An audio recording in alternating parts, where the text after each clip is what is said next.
اعوذ باللہ السمیع العلیم من الشیطان الرجیم بسم اللہ الرحمن الرحیم۔ تمام نبیوں کے سردار حضرت محمد صلی اللہ علیہ وآلہ وسلم اور تمام مذاہب کے سردار دین اسلام کے پیروکاروں، السلام علیکم ورحمۃ اللہ تعالی وبرکاتہ۔ آج ہمارے ٹاپک کی 5ویں قسط ہے دجال کے پاس کتنی پاور ہوگی جب وہ آئے گا۔ آئیے حدیث مبارکہ کی روشنی میں جاننے کی کوشش کرتے ہیں۔ سب سے پہلے تو یہ ہے کہ دجال جب برمودا ٹرائنگل اینگل کے کسی جزیرے سے نکلے گا، وہ وہاں وہ قید ہے، جس دن اس کے خروج کا اللہ کی طرف سے حکم ہوگا اس دن اسے بہت غصہ آئے گا۔ جس دن اس کا ٹائم ہو چکا ہوگا اسے اتنا غصہ آئے گا کہ وہ غصے میں اپنی زنجیروں کو جو ہے وہ توڑ دے گا، اور وہ زنجیریں بھی اس دن ٹوٹ جائیں گی۔ جیسے کسی طاقتور کو رسیوں سے جکڑا ہو، پھر ایک دم وہ اپنی طاقت کا مظاہرہ کرے، چیخے، ہاتھ پاؤں کو کھینچے، بالکل یوں ہی اس دن دجال کرے گا اور وہ زنجیریں جو ہیں وہ ٹوٹ جائیں گی۔ کیا وہ اب ایسا نہیں کر سکتا؟ نہیں، ایسا نہیں کر سکتا، وہ ٹوٹیں گی بھی نہیں۔ جب اللہ کا حکم ہوتا ہے، کتنی ہی طاقت ہو، کتنے ہی حالات موافق ہوں، کام اسی وقت ہوگا جب اللہ تعالیٰ کی طرف سے آرڈر آتا ہے۔ کوئی اور اسے آزاد کرنے کے لیے نہیں آئے گا۔ آپ سمجھیں کہ دجال جو باندھا ہوا ہے تو کوئی بندہ آئے گا، آ کر اس کے پاس چابی ہوگی، وہ آ کر اس کا تالا کھولے گا اور اس کو آزاد، نہیں، وہ خود ہی اس کو اتنا شدید غصہ آئے گا کہ اس کی وجہ سے اس کی زنجیریں جو ہیں وہ ٹوٹ جائیں گی۔ اب وہاں سے نکلتے ہی پہلے یہ ادھر کا رخ کرے گا جہاں اس کے چاہنے والے اس کا انتظار کر رہے ہیں۔ تو دجال کے چاہنے والے انتظار جہاں کر رہے ہیں، شام و عراق سے ہوتا ہوا یہ اصفہان میں پہنچے گا۔ وہاں ہزاروں کی تعداد میں اصفہان کے اندر یہودی جو ہیں اس کی جماعت میں شامل ہو جائیں گے پہلے ہی۔ اور یہ شامل کیوں ہوں گے؟ یہ لوگ کیوں شامل ہو جائیں گے؟ وجہ یہ ہے کہ یہ آج بھی اپنی عبادت میں اس کی رہائی کی دعائیں کرتے ہیں کہ اللہ تعالیٰ نے حضرت داؤد علیہ السلام کی نسل میں سے ایک بادشاہ کا وعدہ کیا تھا ان کے عقیدے کے مطابق، جو آ کر ان کی حکومت کو قائم کرے گا۔ یہ اپنی کتابوں میں اس کو مسیح داؤد بھی کہتے ہیں۔ اور یہ جو جب دجال آئے گا تو عورتوں کی بھی بہت بڑی تعداد جو ہے وہ اس کے گروپ میں شامل ہو جائے گی۔ مسند امام احمد میں ہے کہ مرد جو ہیں وہ اپنی قریبی رشتہ داروں یعنی ماں، بیٹی، بہن، پھوپھی، ان کو وہ رسیوں سے باندھ دے گا۔ مرد جو ہے یہ کہیں دجال کی طرف نہ نکل جائیں۔ اب اس سے اندازہ لگا لیجئے کہ عورتیں، یہ جو ماں ہے یا بیٹی ہے، بہن ہے، یہ عام طور پر نارملی آپ ان کو بولیں تو یہ مان جاتے ہیں، لیکن دجال کے گروپ میں شرکت کے لیے کتنی ایکسائٹمنٹ ان کے اندر پیدا ہو جائے گی کہ بڑوں کی بات تک نہیں مانیں گی عورتیں۔ تو پھر کیا ہوگا کہ مومن مرد جو ہیں وہ کیا کریں گے؟ وہ ان کو رسیوں سے باندھ دیں گے کہ کہیں یہ ان کے گروپ میں شامل نہ ہو جائیں۔ تو اس سے آپ اندازہ لگا لیجئے کہ عورتیں بھی بہت بڑی تعداد میں اس کے گروپ میں شامل ہوں گی۔ تو یہ وہاں سے اصفہان سے خراسان جائے گا، خوزستان جائے گا، کرمان جائے گا، یہ مسند امام احمد میں ہے۔ ان تمام کا تعلق، یہ جتنی جگہ میں بتا رہا ہوں، ان کا تعلق ایران سے ہے۔ اس کا مطلب یہ ہوا کہ قرب قیامت دجال کا ایران کی کافی سلطنتوں پہ قبضہ ہو جائے گا، تبھی تو وہ ان علاقوں میں پھرے گا، اور یہ سارے علاقے جو ہیں یہ ایران کے ہیں۔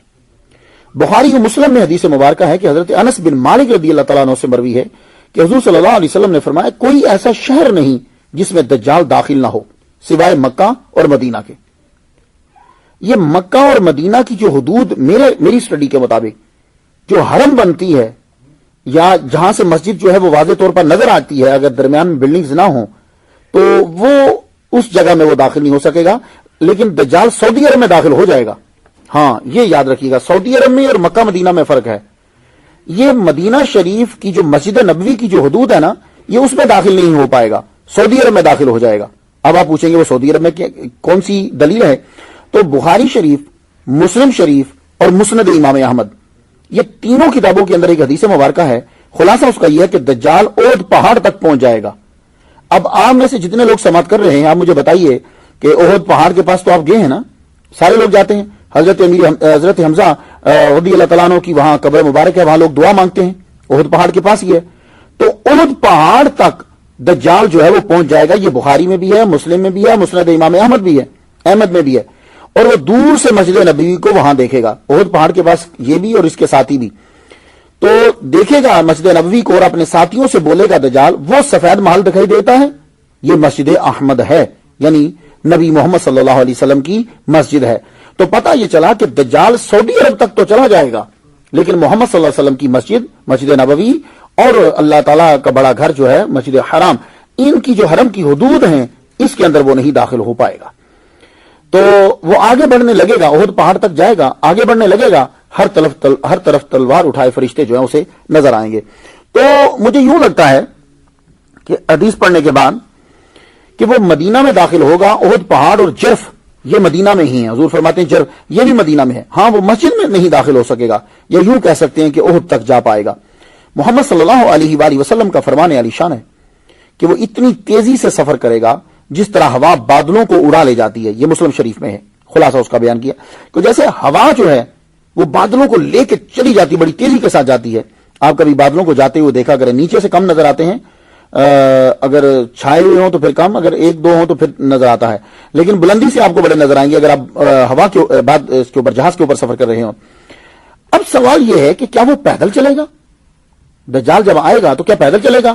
یہ تو لگتا نہیں ہے کہ وہ پیدل سفر کرے، کیونکہ اس کی ٹانگیں نارمل نہیں ہوں گی۔ آپ جب کھڑے ہوتے ہیں نا تو آپ کی پنڈلیوں کے بیچ میں فاصلہ جو ہوتا ہے اس سے زیادہ ہوگا فاصلہ پنڈلیوں کے بیچ میں، تو وہ پیدل بھی چلے گا، ہوائی سفر بھی کرے گا، بحری سفر بھی کرے گا، تمام سفر کرے گا۔ اب سوال یہ ہے کہ وہ سفر میں استعمال کیا کرے گا؟ تو آئیے سب سے پہلے ہم حدیث پڑھتے ہیں۔ حدیث شریف میں جو مسند امام احمد میں ہے، حضور فرماتے ہیں وہ ایک گدھے پر سوار ہوگا اور گدھے کے دونوں کانوں کے درمیان 40 ہاتھوں کا فاصلہ ہوگا۔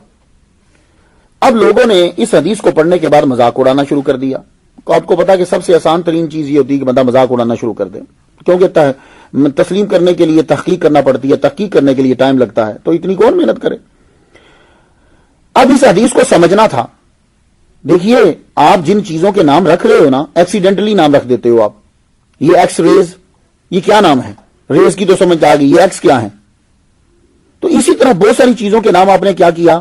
وقت کے نام پہ رکھ دیے، آپ نے ان کا نام بندے کے نام پہ رکھ دیا، تو بہت ساری چیزوں کے نام بعد میں پیدا ہوئے۔ اب حضور صلی اللہ علیہ وسلم اگر وہ نام پہلے بتا دیتے تو اس وقت تو یہ نام تھے ہی نہیں، تو کس کو کیا سمجھ آتی؟ تو حضور صلی اللہ علیہ وآلہ وسلم اپنی حدیث مبارکہ میں اور قرآن مجید جو ہے وہ اپنے الفاظوں میں ایسے لفظ استعمال کرتا ہے کہ جو آنے والے دن کے اندر بھی آدمی کو سمجھ میں آ جائیں۔ اب حضور نے کیا کہا کہ وہ گدھے پہ سوار ہوگا اور گدھے کے دونوں کانوں کے درمیان 40 ہاتھوں کا فاصلہ ہوگا۔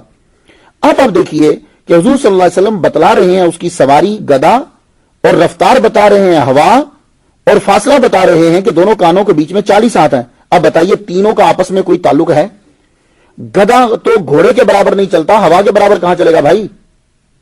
تو جب حضور اس کی رفتار ہوا بتا رہے ہیں اور سواری گدھا بتا رہے ہیں، تو اب گدھا سے مراد یہ گدھا نہیں ہے، یہ تو چلتا ہی نہیں ہے، مار کھاتا ہے صرف اسی وجہ سے اپنے مالک سے کہ یہ چلتا نہیں ہے، رک جائے گا، تھوڑا سا سامان اوپر رکھو تو چل پڑے گا، زیادہ سامان رکھو تو رک پڑے گا، تو یہ تو چلتا ہی نہیں ہے۔ تو تیز رفتاری اور گدھا دونوں اپوزٹ چیزیں ہیں۔ تو اب اگر حضور صلی اللہ علیہ وسلم ہوا اور گدھا دونوں کا ذکر کر رہے ہیں تو اب ہمیں سمجھنا پڑے گا کہ حضور صلی اللہ علیہ وسلم نے اس کی سواری کو گدھا کیوں کہا ہے۔ تو حضور دجال کی سواری کو گدھا کہنے کا مطلب یہ ہے کہ دیکھیے، اور پھر حضور نے کہا کہ گدھے کے کان، اس کے دونوں کانوں کے درمیان 40 ہاتھوں کا فاصلہ ہوگا۔ تو کیا گدھے کے کان اتنے لمبے ہوتے ہیں؟ تو کیا حضور نے گدھا نہیں دیکھا تھا؟ کو خدا کا خوف کرو، مذاق اڑانے سے پہلے سمجھو کہ حضور کیا لفظ استعمال کر رہے ہیں۔ ان جیسا فصیح و بلیغ اور ان جیسا ذہین انسان دنیا میں نہیں ہے۔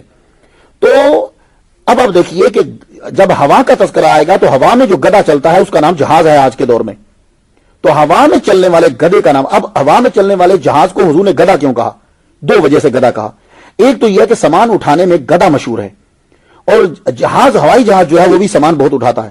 دوسرا، گدھا جو ہے وہ پیچھے کی طرف نہیں چلتا، اس کو کوئی پکڑ کے پیچھے دھکیلے تو پیچھے چلتا ہے، ورنہ وہ آگے چلتا ہے۔ اور یہی ہوا کے گدھے کا کام ہے جہاز کا۔ جہاز بھی پیچھے کی طرف نہیں جاتا، آگے کی طرف جاتا ہے۔ وہ کیسے؟ آپ کبھی جہاز میں بیٹھے ہوں، میرے تو اب عرصہ گزر گیا اس میں بیٹھتے ہوئے، تو جب بھی جہاز جو ہے وہ حب سے پیچھے آتا ہے تو ایک گاڑی آتی ہے اس کو پیچھے دھکیلتی ہے۔ تو گدھا، جس طرح گدھا پیچھے خود نہیں جاتا، اس طرح ہوائی جہاز بھی پیچھے خود نہیں جاتا۔ اور پھر دوسری بات ہے کہ حضور نے فرمایا کہ اس گدھے کے کان جو ہیں وہ لمبے ہوں گے۔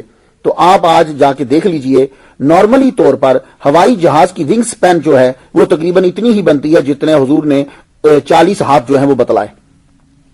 تو دجال اپنے سفر کے دوران بہت سارا سامان رکھے گا, تو جہاز سامان لے جانے میں گدھے ہی کی طرح کام آتا ہے. تو معلوم ہوا کہ دجال ہوائی جہاز کا استعمال کرے گا, کیونکہ دجال نے 40 دن رہنا ہے. پہلا دن 1 سال کا ہوگا اور پوری دنیا گھومنی ہے, تو کیا گدھے پر رہے گا؟ گدھے پہ تو اصفہان سے سعودی عرب تک نہیں پہنچ سکتا.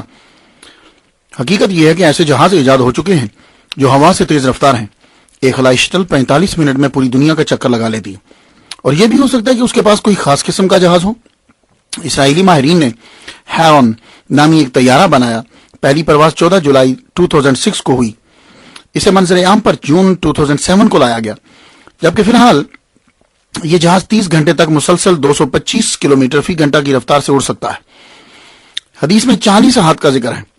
اس جہاز کے پروں کا ایک کنارے سے دوسرے کنارے تک 85 فیٹ کا فاصلہ ہے. عام طور پر جہازوں کے ونگ سپین جو ہے وہ اتنا ہی ہوتا ہے. بلیک برڈ SR-71 22 دسمبر 1964 میں اس کی پہلی پرواز ہوئی. اس کی رفتار 2904 مائل پر آور بتائی جاتی ہے, اور اس کے ونگ سپین جو ہے